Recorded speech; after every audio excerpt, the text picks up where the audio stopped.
Maya's hand shook as she held the phone to her ear. Tears ran down her cheeks and dropped onto the shiny marble counter.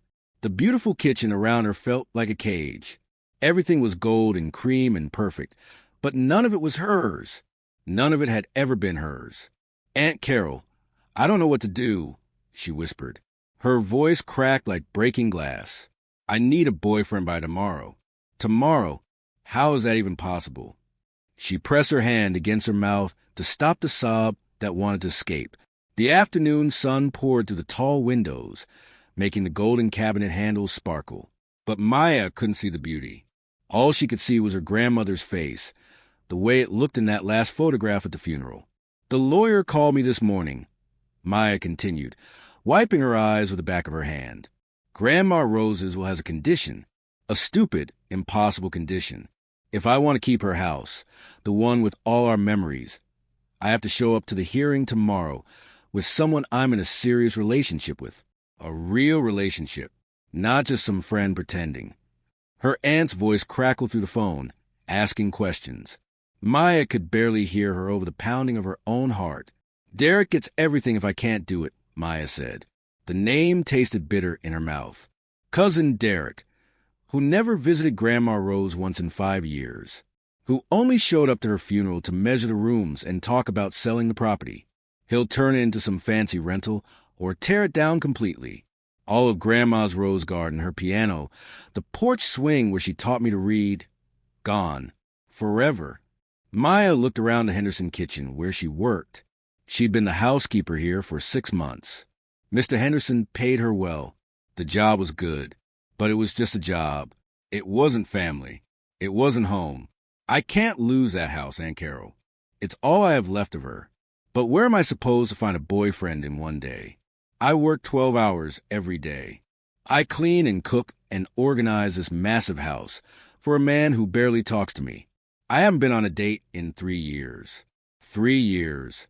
The words tumbled out faster now. Maya paced back and forth across the kitchen floor, her worn sneakers squeaking softly. Grandma Rose put that condition in her will because she worried about me. She thought I was lonely. She wanted me to find love, to build a family, but she didn't understand how hard life is, how expensive everything is, how tired I am all the time. I work so hard just to pay rent and buy groceries. Dating costs money. Dating takes time. I don't have either. Maya stopped walking. She stared at the refrigerator, covered in sticky notes with Mr. Henderson's schedules and preferences. Dinner at 7 p.m. No onions. Coffee at 6 a.m., black, 2 sugars. Maybe I could ask someone pretend, Maya said quietly. But who? And the lawyer said they'll ask questions. They'll want proof. Photos, stories, details. Derek will challenge everything because he wants a house so badly. He needs the money. His business is failing, and he thinks he can sell Grandma's property for $500,000. Her voice dropped to almost nothing. "I feel so alone, Aunt Carol. So completely alone." That's when Maya heard it. A footstep. A small sound behind her. She spun around, her heart leaping into her throat. Alexander Henderson stood in the kitchen doorway. He wore a dark navy suit that probably cost more than Maya made in 6 months. His tie was perfectly straight. His dark hair had a few gray streaks at the temples. He was 38 years old, handsome in a cold way, like a statue in a museum. His blue eyes watched her with an expression she couldn't read. How long had he been standing there? Maya's phone nearly slipped from her hand. "Aunt Carol, I have to go," she said quickly. "I'll call you back." She ended the call and shoved the phone into her apron pocket. Her face burned with embarrassment. Her boss had heard everything. Everything. The crying, the desperation, the whole impossible situation. "Mr. Henderson," she said, her voice barely working. "I'm so sorry. I thought you were in your office. I didn't mean to make personal calls during work time. It won't happen again. I promise." She wanted to disappear. She wanted the floor to open up and swallow her whole. Alexander didn't move from the doorway. He just stood there, watching her with those ice-blue eyes. His face showed nothing. No anger, no pity, no emotion at all. The silence stretched out like a rubber band about to snap. Finally, he spoke. His voice was deep and calm. You need a boyfriend by tomorrow. It wasn't a question. It was a statement. Maya felt her stomach drop. Ah, yes. But it's not your problem, Mr. Henderson. It's my personal issue. I'll figure something out.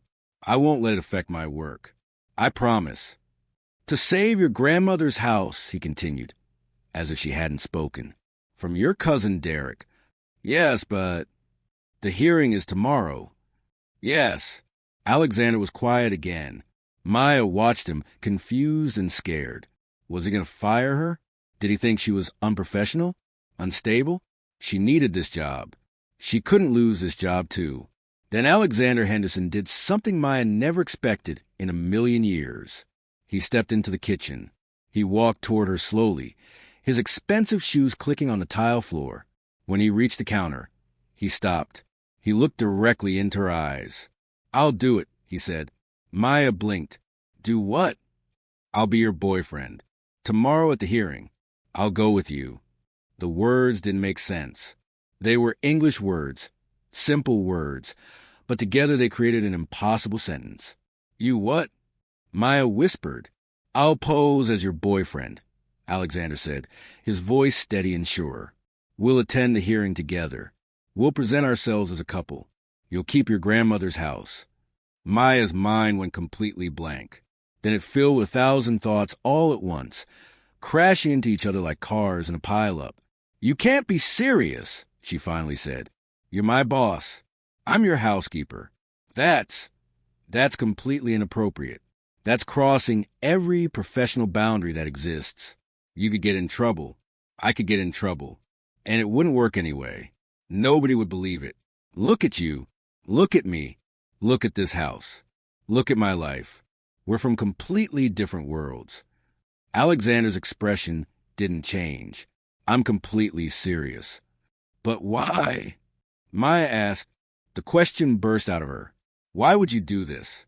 You barely know me. We hardly talk. You're a billionaire tech genius who owns 3 houses and a private jet. I scrub your toilets and fold your laundry. This is insane. For the first time, something flickered across Alexander's face. Maya couldn't identify it. Sadness? Loneliness? Memory?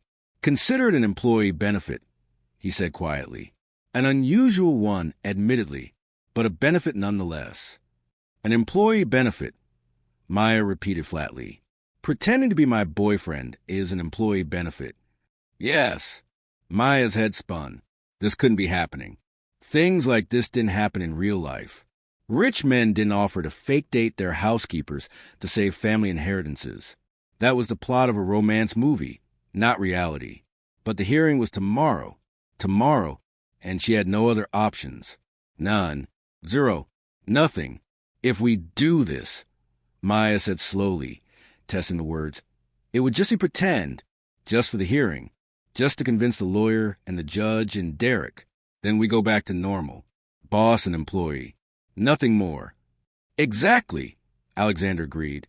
And you'd really do this for me, even though you barely know me? Alexander was quiet for a long moment. When he spoke again, his voice was softer, almost vulnerable.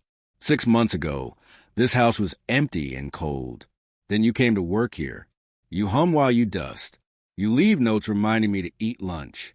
You put fresh flowers in the hallway every Monday. You made this place feel less like a tomb and more like a home. He paused. Everyone deserves to keep their grandmother's roses.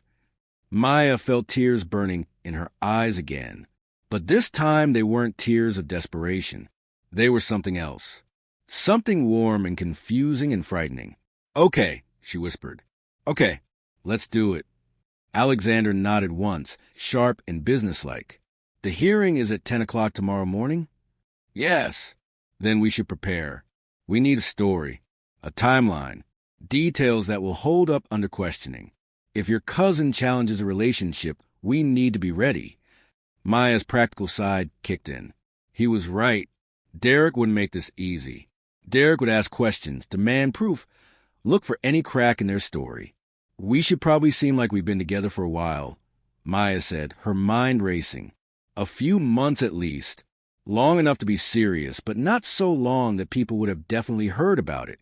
6 months, Alexander said immediately, since you started working here. We'll say we try to keep it quiet because of the professional complications. 6 months. The exact amount of time Maya had been working in this house. The exact amount of time she'd been noticing things about Alexander Henderson.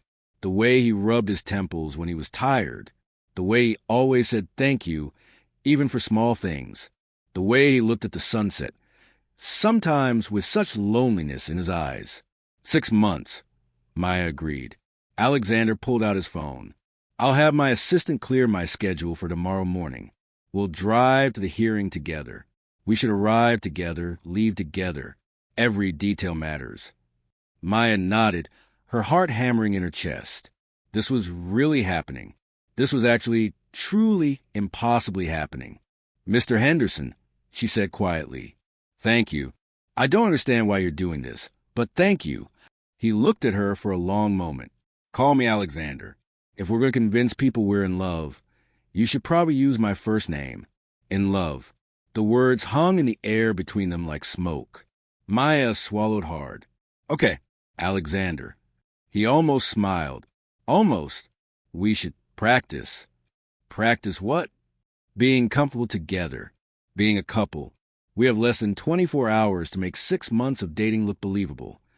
And that's how Maya Johnson, exhausted housekeeper with holes in her sneakers, ended up sitting at the marble kitchen counter with Alexander Henderson, tech billionaire, planning the most important performance of her life.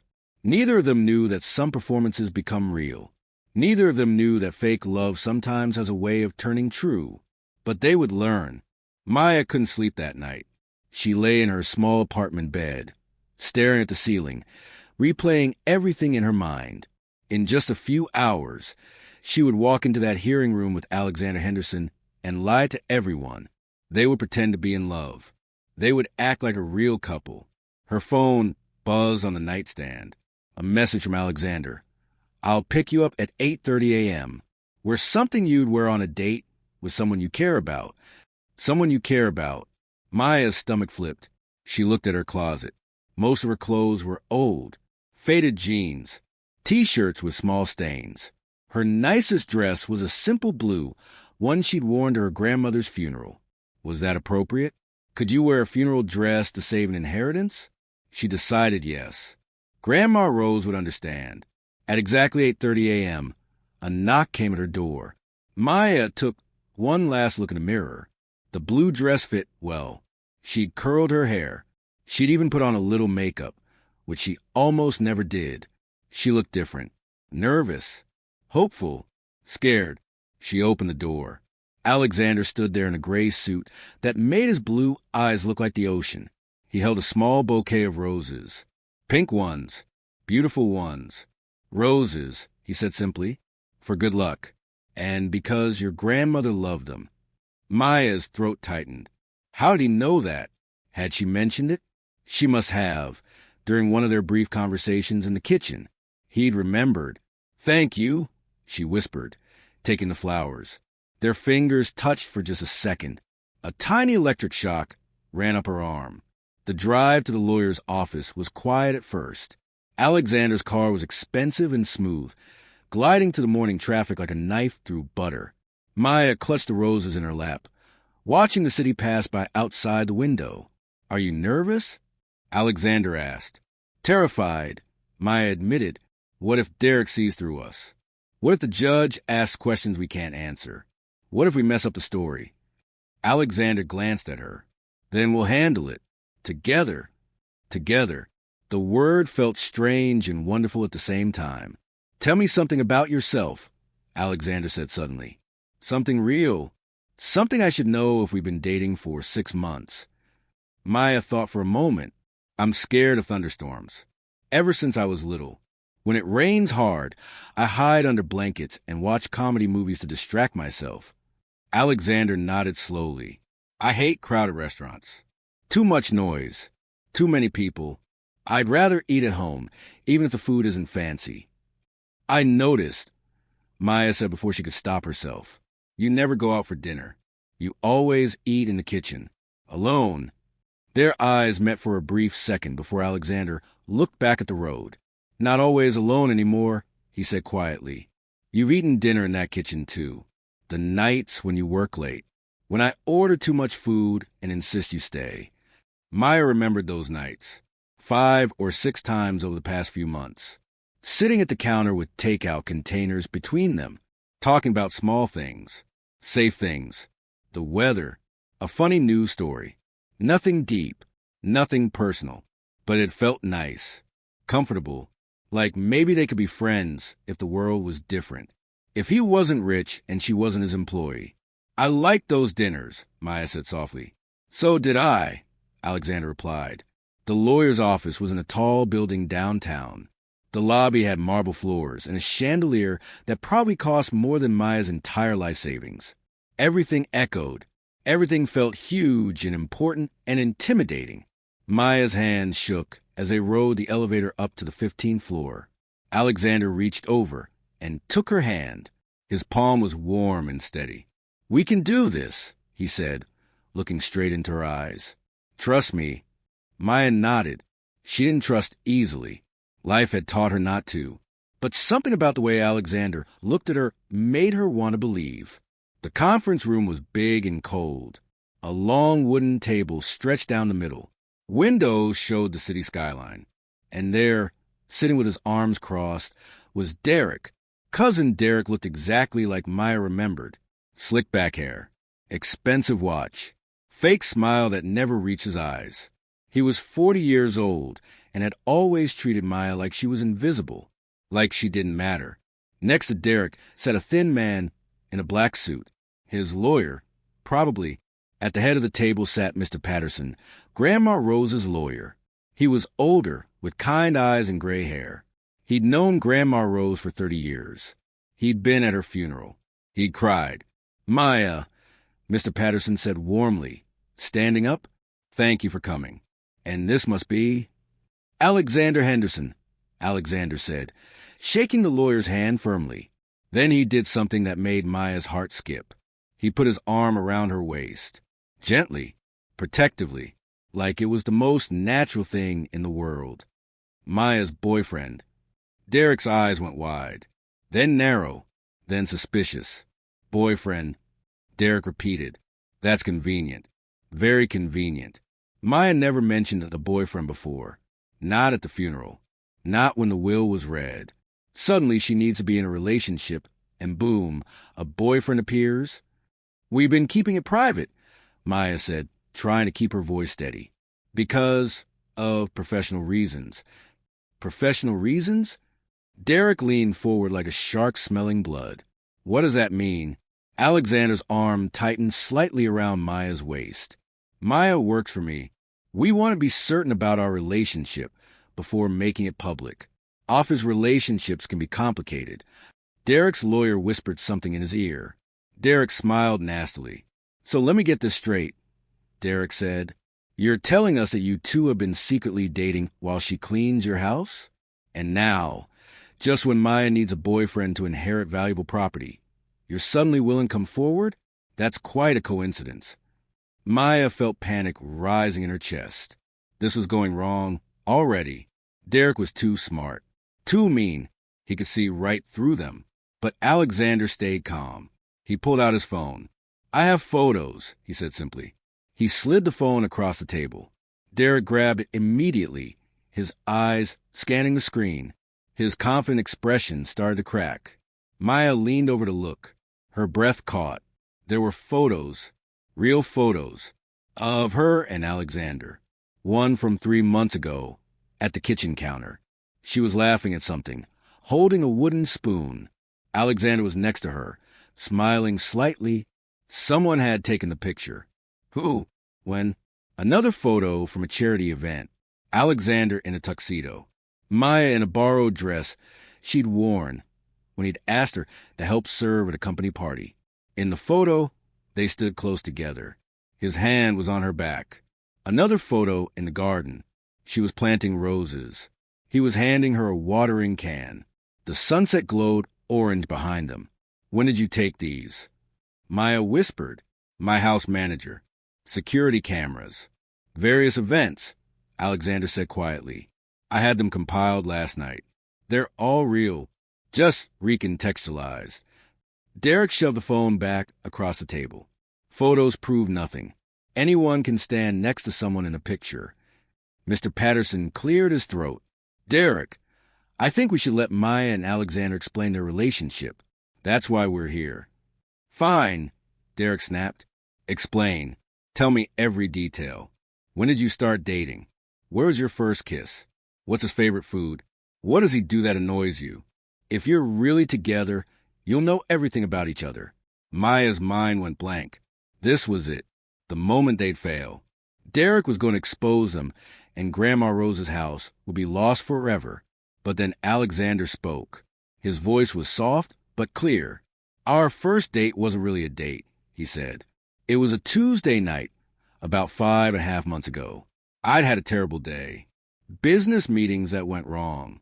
I was angry and tired and didn't want to talk to anyone. Maya was cleaning the study. She brought me tea without asking.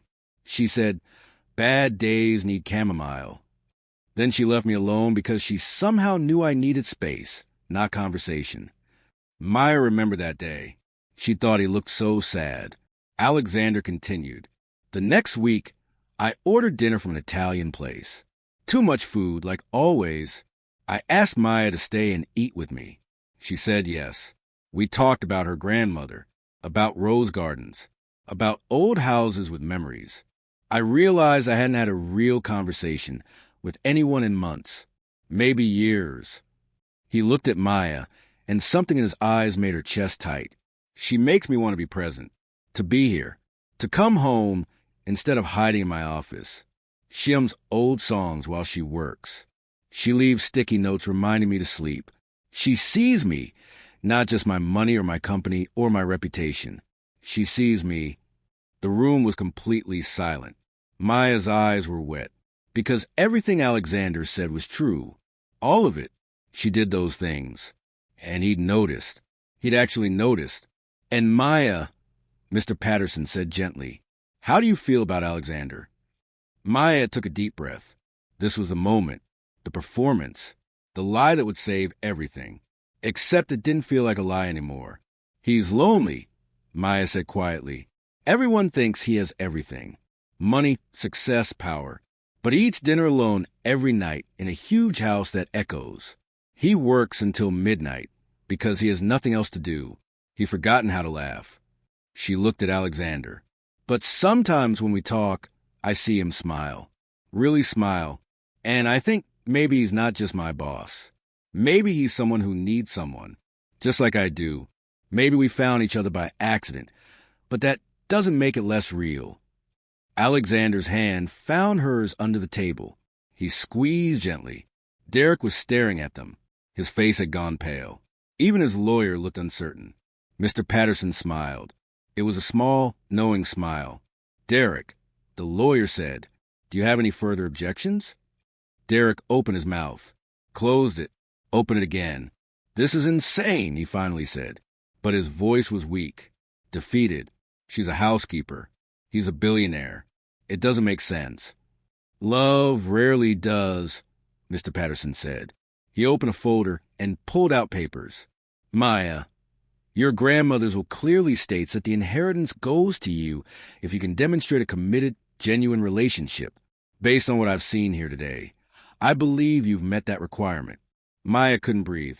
Was it working? Was it actually working? Mr. Patterson pushed papers across the table. Sign here. The house is yours. The property is yours. Everything your grandmother wanted you to have. Maya's hand trembled as she picked up the pen. She signed her name. Once. Twice. 3 times. It was done. Derek stood up abruptly, his chair scraping loudly. This isn't over, he said. But he was lying. They all knew it was over. He'd lost. He stormed out of the conference room, his lawyer scurrying behind him. Mr. Patterson stood and shook Maya's hand warmly. Your grandmother will be proud, not just because you kept the house, but because you found someone who clearly cares about you. Then he shook Alexander's hand. Take care of her. She's special. I know, Alexander said, and the way he said it made Maya's whole world tilt sideways. They walked out of the building together, into the bright morning sun, into the noise of the city, into a future that suddenly felt wide open and terrifying and full of possibility. Maya clutched the inheritance papers to her chest. She'd won. She'd actually won. But as they walked Alexander's car in silence, she realized something. Winning the house was wonderful, but it wasn't the only thing that mattered anymore. Something else had happened in that conference room. Something real had broken through pretending, and Maya had no idea what to do about it. The car ride back was different from the ride there. The morning had been full of nervous energy and planning. Now the silence felt heavy, thick, like something was sitting between them that neither wanted to name. Alexander drove carefully through the city streets. His hands gripped the steering wheel. Maya stared out the window, watching buildings blur past. The inheritance papers sat on her lap. She'd won. She should feel happy, relieved, grateful. Instead, she felt confused and scared. "So," Alexander finally said. His voice broke the silence like a stone through glass. "It worked."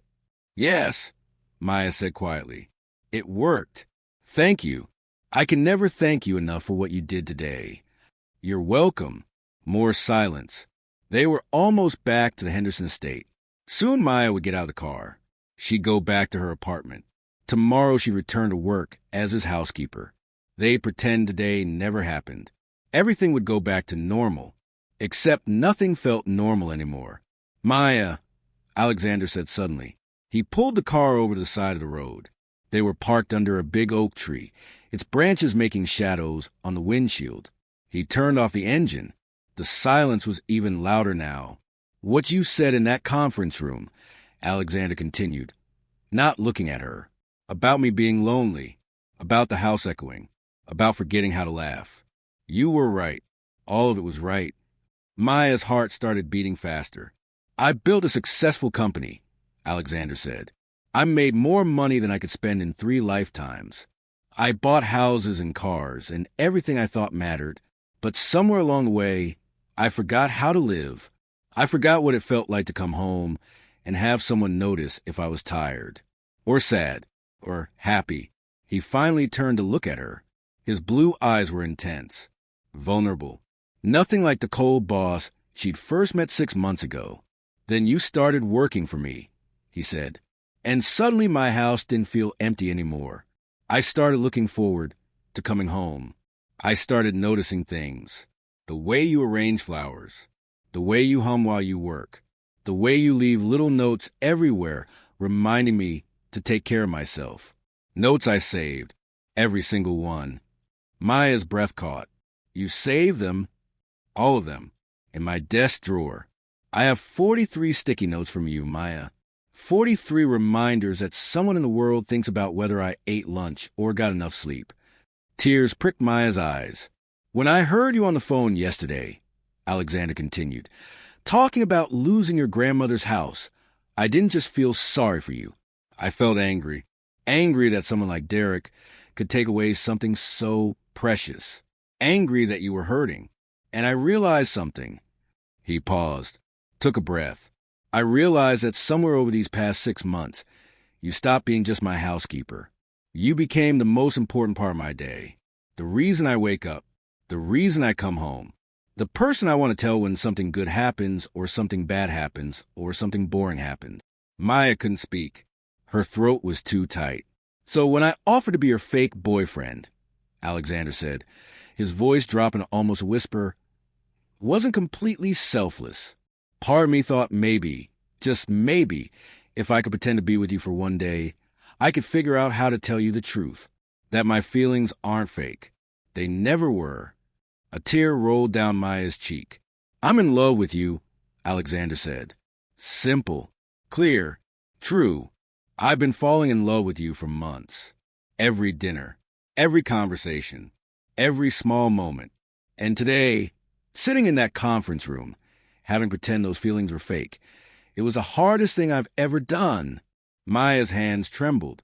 "Alexander, I know it's complicated," he said quickly. I'm your employer. There's a power imbalance. If you don't feel the same way, we can pretend this conversation never happened. I'll give you a generous severance package, excellent references, enough money to fix up your grandmother's house and— Stop, Maya interrupted. Alexander stopped talking. He looked terrified. Maya took a shaky breath. When I first started working for you, I thought you were cold, distant, impossible to reach. Just another rich person who saw me as invisible. Alexander's face fell. But then, Maya continued, I started noticing things too. The way you always say thank you, even for small things. The way you asked how my day was and actually listened to the answer. The way you leave extra money on the counter with a note saying for coffee when you know I've had a hard week. The way you look at sunsets like they're miracles. She wiped her eyes. I tried so hard not to care about you, because caring was dangerous. Because you were my boss and I was just your employee and nothing could ever happen between us. But I failed. I failed completely.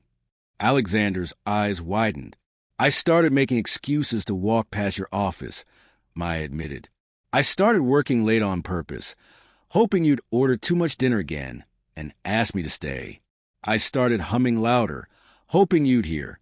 I started leaving notes because I couldn't say what I really wanted to say, which was, I see you too, and I care about you. And maybe, possibly, probably, I'm falling in love with you too. The last words came out as barely a whisper. For a moment, neither of them moved. Then Alexander reached across the car and took Maya's hand. His thumb brushed across her knuckles. Gentle, careful, like she was something precious. So what do we do now, he asked. Maya laughed. It came out shaky and wet and relieved. I have no idea. This is all so crazy. Yesterday I needed a fake boyfriend. Today I have a real. What are we? Complicated. Alexander said with a small smile. Very complicated. You're still my boss. Not if you quit. Maya's eyes went wide. I can't just quit. I need money. I have bills. I have to fix up Grandma's house, and— I'll hire you as a consultant, Alexander said. His business mind was working now. For my home organization systems. Same pay. Actually better pay. But you won't work for me. You'll work with me. As an independent contractor.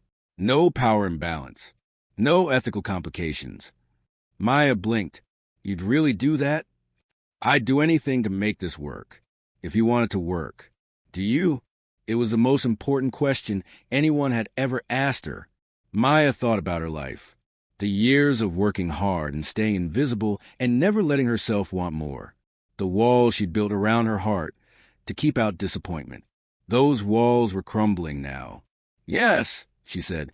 I want to work. I'm scared and it's crazy and I don't know what I'm doing, but yes. Alexander's smile was like sunrise. Warm, bright, transforming. Then let's do this right, he said. No more pretending. No more hiding. Let's go on a real date. Tonight. Somewhere quiet where we can talk and figure out who we are when we're not performing for lawyers and cousins. A real date, Maya repeated. The words felt magical. A real date, Alexander confirmed. I'll pick you up at 7. Where whatever makes you feel like yourself. We'll go somewhere simple. Somewhere we can just be. Maya nodded, her heart so full it might burst. They sat there for another minute, holding hands under the oak tree, both of them grinning like idiots. I should probably go home and process everything that just happened, Maya said eventually. Probably wise, Alexander agreed, but he didn't let go of her hand. Alexander? Yes. Thank you. For yesterday. For today. For seeing me. Thank you for seeing me first, he said softly. He started the car and drove her back to her apartment. When they arrived, he walked her to the door, like a real boyfriend would, like someone who cared. At her doorstep, they stood awkwardly for a moment. Then Alexander leaned down and kissed her forehead. Gentle, sweet, full of promise. 7 o'clock, he reminded her. 7 o'clock, she agreed. Maya watched him walk back to his car. He turned and waved before driving away. She waved back, feeling like she was floating. Inside her apartment, Maya looked at the inheritance papers on her table. She'd saved her grandmother's house. She'd won against Derek. She protected precious memories and roses and everything that mattered. But somehow, that wasn't the biggest victory of the day. The biggest victory was realizing that sometimes the best things in life aren't planned. They're not scheduled or organized or carefully arranged. Sometimes they just happen. Sometimes you cry over a phone call, and your boss overhears, and everything changes. Sometimes fake relationships become real. Sometimes pretending to be in love teaches you what real love feels like. That night, Maya stood in front of her closet, trying to pick an outfit for her date. A real date with Alexander, with someone who saw her and valued her and loved her. She chose a simple yellow dress. Comfortable, bright, herself. At exactly 7 o'clock, a knock came at her door. She opened it. Alexander stood there with flowers again. Not roses this time. Daisies. Happy, simple daisies. "Ready?" he asked. "Ready," she said. And as they walked his car together, Maya realized something important. Life was full of impossible deadlines and difficult choices and moments when everything seemed lost. But sometimes, when you least expect it, the universe gives you exactly what you need. Sometimes you need a boyfriend by tomorrow. And sometimes, if you're very lucky, that pretend boyfriend becomes a real partner, a real friend, a real love. If this story made your heart skip a beat, if you felt the butterflies in your stomach during Maya and Alexander's confession, or if you believe in the power of unexpected love, please share this story with someone who needs hope today. Sometimes the people around us are searching for their own miracle. Your share might be the encouragement they need to believe that love can find you in the most surprising places. Hit that like button if you think Maya and Alexander deserve their happy ending.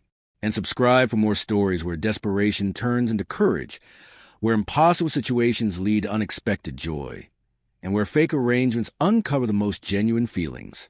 Because everyone deserves a story that reminds them the best love stories aren't always planned. Sometimes they start with a desperate phone call, an overheard conversation, and someone brave enough to say, "I'll help you." What do you think happened on their first real date? Drop your thoughts in the comments below. And remember, your own love story might be starting in the most unexpected place right now. You just have to be brave enough to let it unfold. Until next time, keep believing in unexpected endings. They're usually the best kind.